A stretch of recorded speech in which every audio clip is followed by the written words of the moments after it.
14 अगस्त 1947।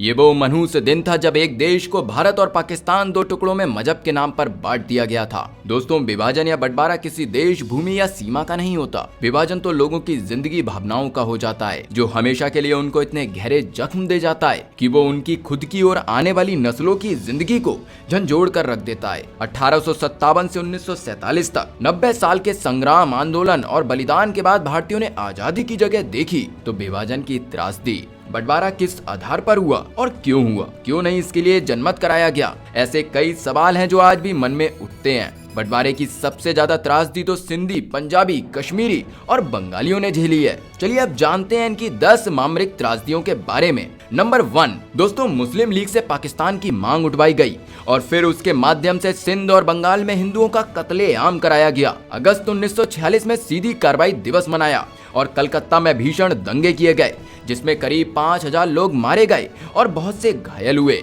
यहाँ से दंगों की शुरुआत हुई। ऐसे माहौल में सभी नेताओं पर दबाव पड़ने लगा कि वे विभाजन को स्वीकार करें ताकि देश में गृह युद्ध न हो। फिर 1947 को स्पष्ट हुआ कि देश का विभाजन किया जाएगा। दोस्तों, 1941 की जनगणना के मुताबिक, परंतु फिर भी भारत के एक बहुत बड़े भूभाग को धर्म के नाम पर अलग कर दिया गया, जिसमें 29 करोड़ हिंदुओं की राय नहीं ली गई। यही सबसे बड़ी पहली त्रासदी थी। कुछ मुट्ठीभर लोगों ने टेबल पर बैठकर बंटवारा कर दिया।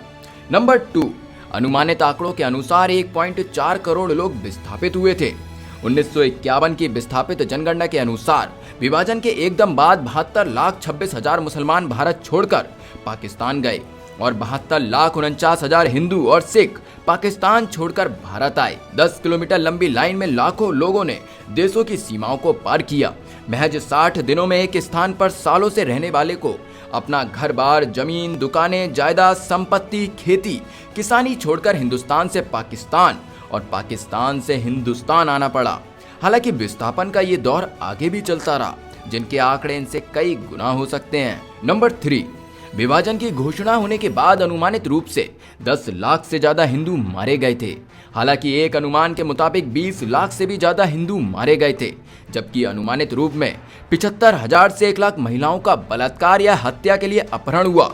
भारत विभाजन के दौरान बंगाल, सिंध, हैदराबाद, कश्मीर और पंजाब में दंगे भड़क उठे। पाकिस्तान द्वारा प्रायोजित इन दंगों में हिंदू, ईसाई, सिख, बौद्ध, अहमदिया और शिया मुसलमानों की जिंदगी तबाह हो गई। नंबर 4, हिंसा, भारी उपद्रव और अव्यवस्था के बीच पाकिस्तान से सिख और हिंदू भारत की ओर भागे।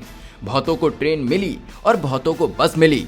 कहते हैं कि पाकिस्तान की ओर से जो ट्रेन आई उसमें लाशें भरी हुई थी। पुरुष और बच्चों की संख्या ज्यादा थी। विभाजन का ये काला अध्याय आज भी इतिहास के चेहरे पर विस्थापित हुए, भगाए गए, मारे गए, भटककर मौत को गले लगाने वाली मनुष्यता के खून की छींटों से भरा है। नंबर 5, दोस्तों, वर्तमान में धर्म के नाम पर अलग हुए पाकिस्तान की 20 करोड़ की आबादी में अब मात्र नाम के ही 1% से भी कम हिंदू ही बचे हैं, जबकि आजादी के समय कभी 22% हिंदू होते थे। पाकिस्तान की जनगणना 1951 के मुताबिक पाकिस्तान की कुल आबादी में 22% हिंदू थे, जो 1998 की जनगणना में घटकर 1.6% रह गए थे। 1965 से अब तक लाखों पाकिस्तानी हिंदुओं ने भारत की तरफ पलायन किया है। नंबर 6, सिंधी और पंजाबी हिंदुओं ने तो अपना प्रांत ही खो दिया। क्या इस पर कभी किसी ने सोचा?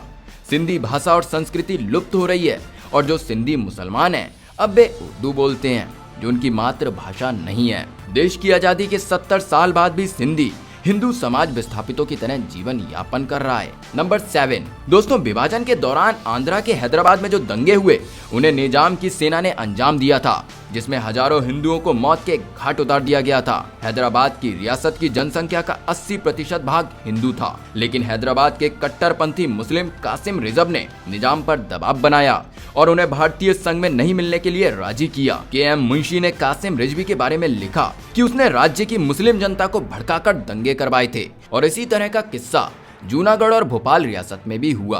नंबर 8, दोस्तों, विभाजन की त्रासदी कश्मीरी पंडितों को भी भयंकर रूप से झेलनी पड़ी थी। मोहम्मद अली जिन्ना के इशारे पर कश्मीर में कबालियों ने आक्रमण कर दिया। कबालियों ने कश्मीर के आधे से ज्यादा हिस्से पर कब्जा कर लिया था और लूटपाट, हिंदू स्त्रियों, छोटी छोटी बच्चियों के साथ बलात्कार करने लगे। बड़े पैमाने पर कश्मीरी पंडितों का कत्लेआम किया गया, जिसके चलते लाखों कश्मीरी पंडितों को कश्मीर छोड़कर जम्मू की ओर पलायन करना पड़ा। नंबर 9, विभाजन के बाद के महीनों में दोनों नए देशों के बीच भारी संख्या में जन पलायन हुआ। पाकिस्तान में बहुत से हिंदुओं और सिखों को बेदखल किया गया। हिंदू और सिखों की भूमि और घर पर कब्जा किया गया और उन्हें देश छोड़ने पर मजबूर किया गया। जबकि दूसरी ओर भारत में गांधी ने कांग्रेस पर दबाव डालकर मुस्लिमों की सुरक्षा सुनिश्चित की और भारतीय मुसलमानों से कहा कि आपको अपना मुल्क छोड़कर जाने की जरूरत नहीं, वहां से ज्यादा आप यहाँ सुरक्षित रहेंगे। लेकिन पाकिस्तान में रह रहे सिख और हिंदुओं के लिए किसी ने आवाज नहीं उठाई। नंबर 10 दोस्तों, अनुमान है कि विभाजन के दौरान 75,000 से 1 लाख महिलाओं का अपहरण, हत्या और बलात्कार हुआ। जबरन शादी, गुलामी और जख्म, ये सब बंटवारे में औरतों के हिस्से में आया। कहा जाए तो ये विभाजन तो सिर्फ हिंदू और सिख महिलाओं की छाती पर हुआ था।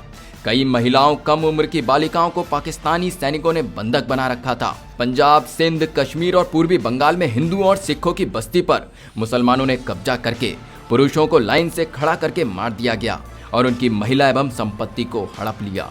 दोस्तों, कई महिलाएं अपनी जान बचाने में सफल हुई और विभाजित भारत में आकर शरणार्थी शिविर में जीवन बिताया और बाद में उन्होंने अपनी आप बीती बताई। ऐसी हजारों महिलाएं और बच्चे हैं जिन्होंने बंटवारे की त्रासदी को झेला। दोस्तों, कुछ नेताओं ने सिर्फ सत्ता सुख पाने के लिए एक देश के 2 टुकड़े कर दिए। आखिर दोनों को प्रधानमंत्री बनना था। अब एक देश में एक ही बन सकता था, तो क्यों ना देश के ही टुकड़े कर लिए जाएं। धर्म, मजहब के आधार पर देश के टुकड़े कर बंटवारा किया गया और उसके बावजूद भी एक बहुसंख्यक मुस्लिम समुदाय को हिंदुस्तान में रुकने की आजादी दे दी। उनके पास विकल्प था, पाकिस्तान में रहे या हिंदुस्तान में। किंतु पाकिस्तान के हिंदू और सिखों के पास कोई विकल्प नहीं था। उन्हें अपने घर, जमीन, फसल से लहराते खेत सब ऐसे ही छोड़कर भाग जाना पड़ा। दोस्तों, आजादी के इतने बरसों बाद आज हमारा देश फिर से उसी स्थिति में पूरे देश में जगह जगह मिनी पाकिस्तान बन चुके हैं।